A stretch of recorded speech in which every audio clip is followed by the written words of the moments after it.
Mr. Marston, I've been hearing about your plans. Have you, Miss McFarland? Yes, from Lee Johnson, to settle here and build a life for yourself. I'm afraid those aren't my plans. See, I already have a life. Well, I had one, and I'm trying to reclaim it. Or maybe what you could say is I had two, and I'm trying to end one of them so the other can survive.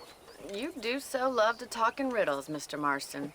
Do you do that, I wonder, as a substitute for having anything interesting to say? Probably, Miss McFarland. Oh, call me Bonnie, you fool. Call me Bonnie. Miss McFarland, I'm married. I have a son. I had a daughter, but she died. Years before that, I rode in a gang. We robbed banks, trains, held people ransom. We killed people we didn't like. Bill Williamson was in that gang. Now, if I don't capture my former brother in arms, great harm will befall my family. Now, I don't suppose any of this is very interesting to you, but I hope it explains why I wasn't so eager to talk about it. No, I do understand. I had no idea. You poor man. Even in this new country, memories don't really fade. My father was an illiterate Scot born on the boat into New York. He never saw his homeland, but to hear him talk about it, you'd imagine he only ever ate haggis and wore a kilt. And he hated the English for what they had done to his great-grandparents that he'd never met. People don't forget. Nothing gets forgiven. That's true, especially when it comes to money. And you know, even now, after all his labors, my father's debts are still terrible. I worry every day about us losing the ranch. It would kill him. My father died when I was 8 years old.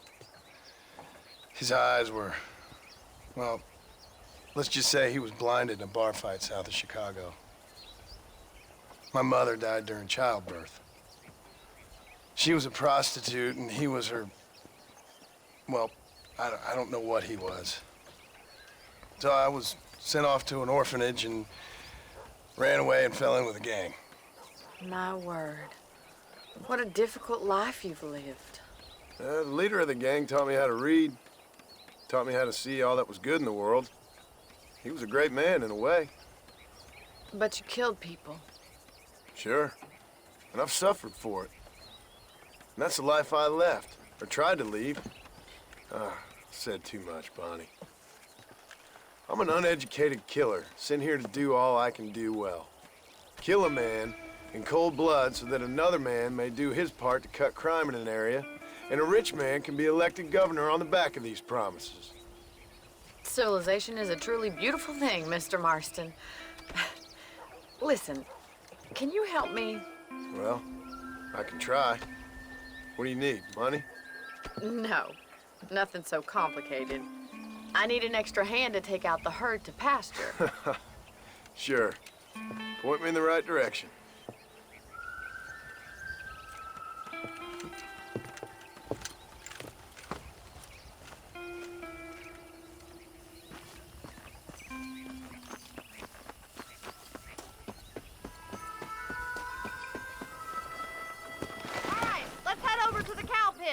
It's about time a budding farmer such as yourself learned how to herd cattle. Come on! Giddy up! Thank you for telling me all that back there. It must have been hard for you.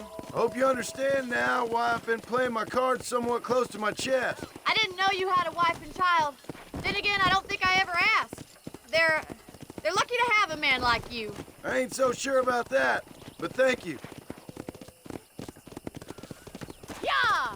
Good to see you, Miss McFarland.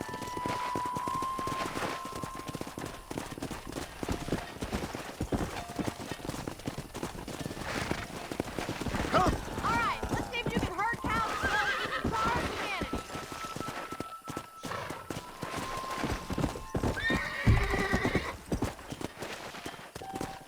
That's it.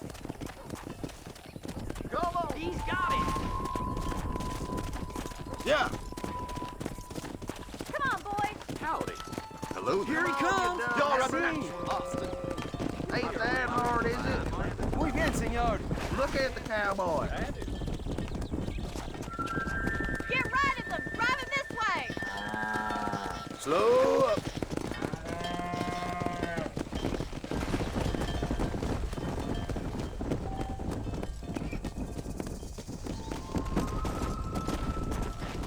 Yeah! Whoa.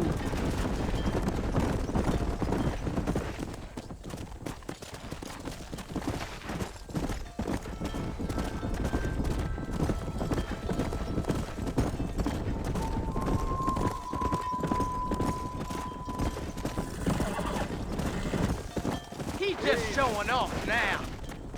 All right, let's move this large herd out to the far pasture. Come on.